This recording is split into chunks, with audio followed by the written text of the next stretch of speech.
Bentornati amici di Italian League, come va oggi? Avete visto la scorsa puntata su PvP? Se non l'avete fatto, recuperatela. Ma veniamo ad oggi. Di cosa parlerà questa fantastica puntata piena di eventi? Vediamolo subito.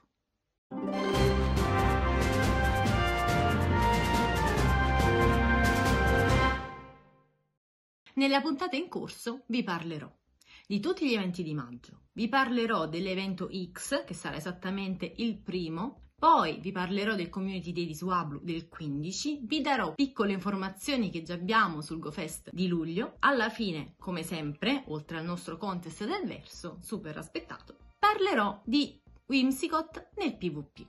E come dire, penso che questa puntata possa esservi davvero d'aiuto. Il Pokémon Ombra del mese che potremo riscattare sconfiggendo Giovanni, il capo del Team Rocket, sarà Moltres Ombra. E vi ricordo che chi non avesse catturato Articuno o Zapdos potrà usufruire di uno di più Radar, Rocket e quindi catturare più di un Moltres Ombra. Poi, il Pokémon della scoperta straordinaria sarà Ponyta di Galar, molto carino, Pokémon introdotto da poco tra l'altro. E per quanto riguarda invece i raid leggendari, fino al 4 maggio avremo ancora le forme incarnazione di Landorus, Tundurus e Tornadus. Successivamente, fino al 18, avremo Xerneas e fino alla fine del mese, dopo il 18, avremo i Veltal. E ogni mercoledì, come al solito, avremo le nostre ore leggendarie, dalle 18 alle 19 come sempre. Ogni lunedì troveremo nello store un pacchetto gratuito con un pass da remoto, gratis ovviamente, e una serie di altri oggetti. Per quanto riguarda gli eventi, come abbiamo appena detto, vi sarà l'evento di Pokémon X. A seguire ci sarà l'evento di Pokémon Y.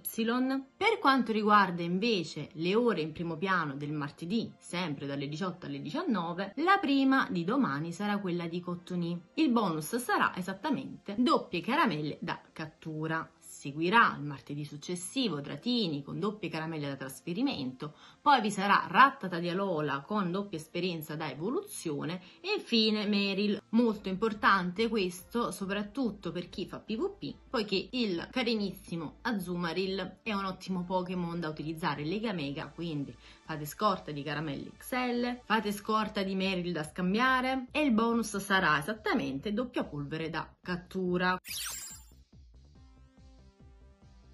L'evento di Pokémon X partirà esattamente il 4 maggio alle 10 del mattino, finirà il 17 alle 20 di sera, come al solito, lasciando spazio al successivo evento, quello di Pokémon Y, che vedrà come protagonista nei raid i Veltal.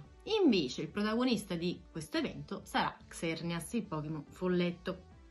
Ci sarà anche debutto di nuovi Pokémon, quali Spritzy, Swirrix e Gumi, tutti quanti con le corrispettive evoluzioni. Ci sarà anche un nuovo modulo Isca che farà il suo debutto a questa occasione, esattamente il modulo Isca Pluviale, il quale attirerà Pokémon Elettro, d'acqua e coleottero. E sarà anche utile per evolvere Sligo in Gudra, cosa che però sarà anche possibile quando il meteo del gioco sarà piovoso, quindi ricordatevi della doppia opzione. Poi vi saranno nelle uova da 7 km Pokémon come Clefaigle, Igglybuff, Azurill, Gibbos, Swirrix e Spritzy. Swirrix e Spritzy saranno anche tra le ricompense sia della ricerca a tempo che sarà presente, la quale tra l'altro ci darà anche l'occasione di ricevere un'esca pluviale, e anche delle ricerche sul campo, che vedranno anche come premi Ponyta di Galar. E nei raid invece potremo affrontare Pokémon come Ponyta di Galar, Executor di Alola, Xerneas e molti altri. Ci sarà una nuova missione di mappatura che darà come ricompensa Ponyta di Galar. In più Dragonite e Salamence potranno apprendere corrispettivamente le mosse dei Community Day,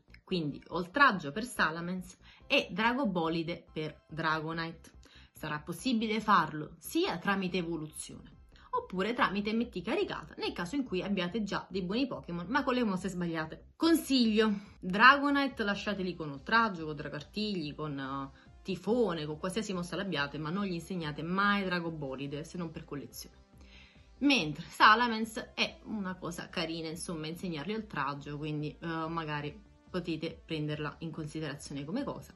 e vi ricordo che potrete farlo soltanto durante la durata dell'evento in corso, che appunto, come vi ho detto, è dal 4 al 17 alle 20. Poi vi sarà una sfida globale. Dal 1 al 10 maggio gli allenatori saranno globalmente chiamati a catturare ben 500 milioni di Pokémon folletto. Se abbiamo fatto abbastanza pena con le foto da condividere su Instagram e social vari per la giornata della Terra, ecco, magari almeno le catture facciamo. Perché? Perché si sbloccheranno dei bonus carini, quali?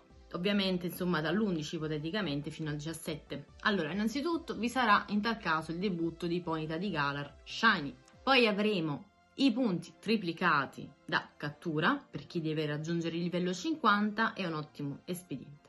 E in più vi sarebbe in tal caso il debutto di Pancham nei raid.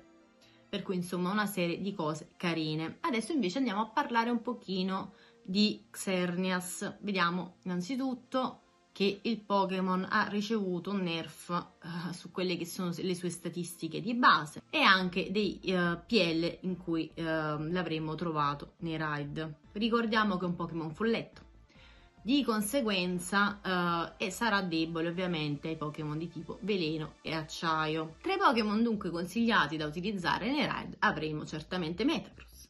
Poi vi sarà Roserade di Alga, Excadrill, Genesect, Jirachi, ma potrebbe essere anche utile utilizzare alcune mega evoluzioni, come ad esempio Gengar, Beedrill, poi alcuni Pokémon Umbra. Si consiglia ad esempio Mewtwo, Victreebel, Scizor e Metagross ovviamente. I PL di questo Pokémon a livello 50 potranno arrivare esattamente a 4275 contro i 5000 e passa precedentemente annunciati. Mentre a livello 40 potrà arrivare esattamente a 3781 PL. Per quanto riguarda le statistiche base, che anche queste sono state abbassate, avremo un attacco di 250, una difesa di 185 e PS pari a 246. Il Community Day sarà esattamente quello di Swablu. Anche questo si svolgerà dalle 11 alle 17 e la mossa particolare che potrà prendere il nostro Altaria, che per essere evoluto esattamente necessiterà di 400 caramelle, sarà Forza Lunare. Non so quanto potrà esattamente migliorarlo nel PvP, ne sapremo successivamente. Vi sarà una ricerca speciale a pagamento al prezzo di 99 centesimi per chi vorrà farla, dal nome Un uccellino dalle ali di cotone. Poi vi sarà il solito pacchetto dal prezzo, scusate, di 1280 monete, disponibile per tutti, che conterrà questa volta tra i vari oggetti un MT veloce fuori classe e ci sarà il solito photobomb che darà come, insomma, Pokémon appunto Swablu, disponibile per 5 volte, assicurato. Swablu ovviamente potrà essere trovato cromatico, ma penso che questo sia ormai un discorso abbastanza basic. E per quanto riguarda invece i bonus, vi sarà la distanza ridotta di 1/4 per le uova messe nelle incubatrici durante l'evento. L'aroma durerà per 3 ore e a parte questo, dopo le 17 del giorno del Community Day, farà il suo debutto nei Mega Raid Mega Altaria. Quindi insomma è un buon momento per cimolare caramelle in abbondanza. Divertitevi! Adesso invece, per quanto riguarda il GoFest di luglio, questo si svolgerà tra il 17 e il 18. Non abbiamo ancora alcuna informazione specifica, ovviamente manca del tempo e sappiamo che la Niantic si diverte a sfornare le cose mano a mano, anche se in gran numero, e si prospetta tra i rumors, ovviamente, cioè non è una cosa certa, soltanto si può leggere un po' in giro che probabilmente protagonista di questo GoFest potrebbe essere Meloetta. Ebbene ragazzi, prima di andare al lato PvP della nostra puntata, annunciamo i vincitori del contest del verso della settimana scorsa. Who's that Pokémon? Si riconferma finalmente dopo un sacco di tempo, rullo di tamburi, fate conto che stia suonando dei tamburi, ok? Agosus, bene. E il secondo invece è Peppe 15O e il terzo Berisha 001. Il Pokémon della settimana scorsa era esattamente Dragonite, che ricordiamo essere tanto carino e panciottino mentre porta l'invito di Mewtwo ad Ash. E invece il verso del Pokémon di questa settimana è esattamente questo. Sentite bene. Bene, l'indizio che voglio darvi per rispondere a questo quesito è esattamente questo. Il Pokémon in questione probabilmente è abituato a mangiare un po' pesante, probabilmente non mastica, comunque è capace di ruttare. Sì, ebbene sì. Quindi non soltanto noi dopo un bel birrozzo ruttiamo, ma anche i Pokémon a quanto pare. Lui è probabilmente un maestro, ce lo vedo già insomma fare le gare di rutti. Io temerei a sfidarlo. E per dunque, se avete indovinato il verso di questo Pokémon un po' estroverso, commentate con il nome del Pokémon e il nome vostro allenatore qui sotto nei commenti. Vi ricordo come al solito anche il nostro progetto Pokefotografo. Le direttive per partecipare sono esattamente queste a fianco a me e quindi mandateci tutte le vostre fotine carine in AR per farci sapere qual è il vostro Pokémon preferito e come immaginate i Pokémon nel mondo che vi circonda. Questa volta nel nostro lato PvP parleremo di Whimsicott, ma per la prima volta nelle nostre rubriche possiamo parlare perfino di Cottonee. Infatti Cottonee era uno dei protagonisti della Little Cup, se vi ricorderete, quella terribile coppa di qualche mese fa. Per cui insomma magari potreste anche pensare domani di conservarvene qualcuno durante l'ora in primo piano, no? Per un eventuale remake.